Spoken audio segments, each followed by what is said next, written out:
Alright guys, welcome to another amazing tutorial, and in this lesson we're going to start talking about colors, because in the last tutorial I believe whenever we drew these shapes we just got plain gray and black, and those aren't bad colors, but I think we can take it up a little bit.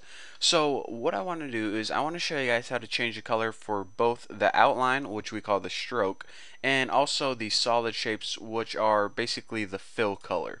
So let's go ahead and change the outline first. Now go ahead and access your canvas, and what we want to do is, well, let me think about this. Let's go ahead and change the fill color. In other words, the color that's going to be pretty much in these solid shapes like this one right here. So in order to access that, we need to access a property called the fill style. Now what this is going to do is you're going to go ahead and write a color in here like blue, and now whenever we refresh this, I won't do it right now, but blue is going to take the place of black, and now all of your solid shapes are going to be blue. So along those same lines, if we just go ahead and copy this and alter this property slightly, instead of fill style, we also have access to the stroke style. Now the stroke style is basically the color of the outline of your shapes. So whenever you draw a shape like stroke rect, this is going to be the color of that. So we'll just make that one red. So if we go ahead and save this and refresh it, we now get a nice red stroke on our stroke shape and our nice blue fill whenever we made this fill rect right here. So, okay, this is a little bit better than black, but it's not good enough. Not good enough for this tutorial.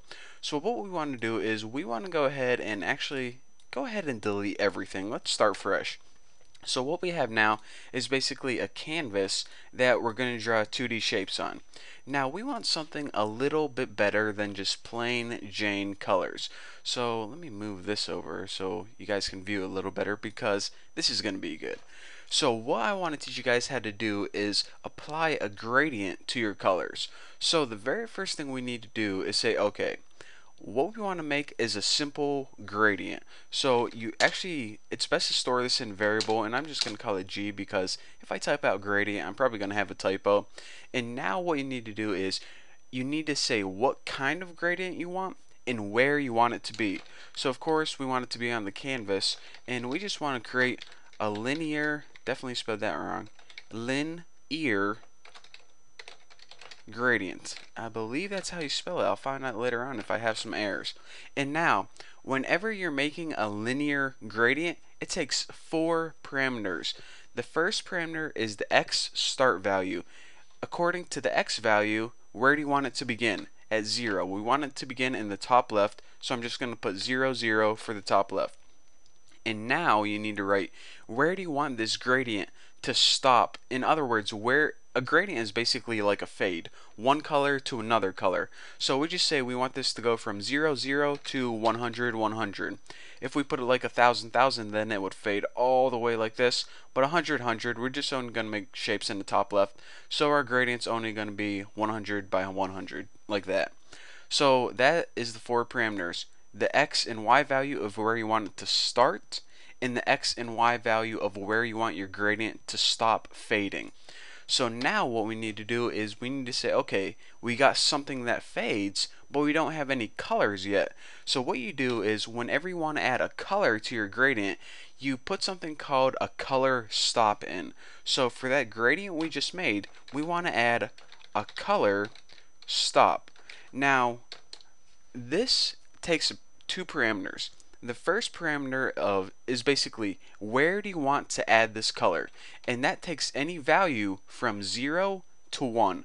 So I'm just going to go ahead and write 0.0 so you guys remember. You can typically write things like 0.4, 0.6, 1. So at the very beginning, what color do I want to start my gradient out as?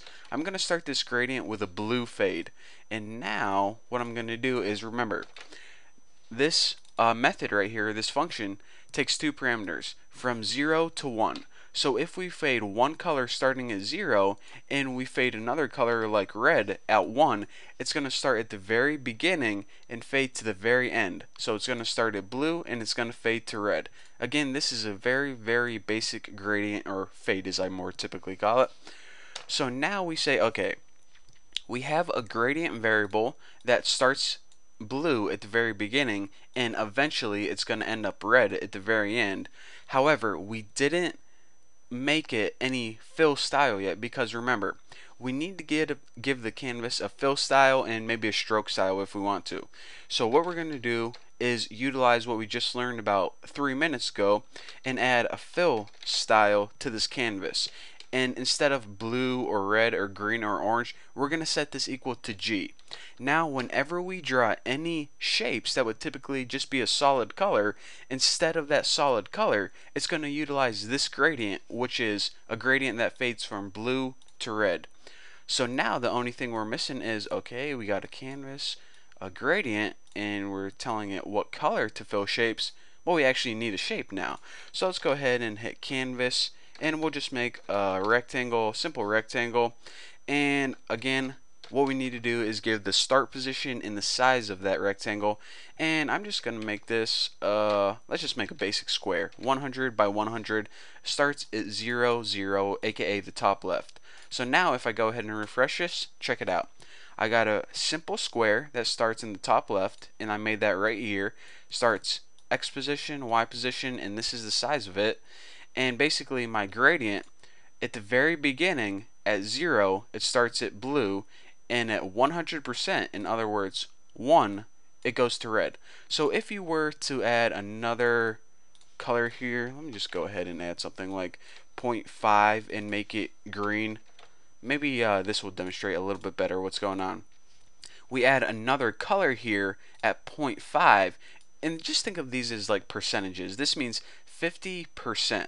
And since our gradient goes from right here to right here, 50% is right around there. So that might be a little easier to see what's going on when they added that green color. It doesn't look the prettiest, but you know, for demonstration purposes, it'll do. So anyways, that's all you get for this tutorial. Thank you guys for watching. Don't forget to subscribe, and I'll see you guys in the next lesson.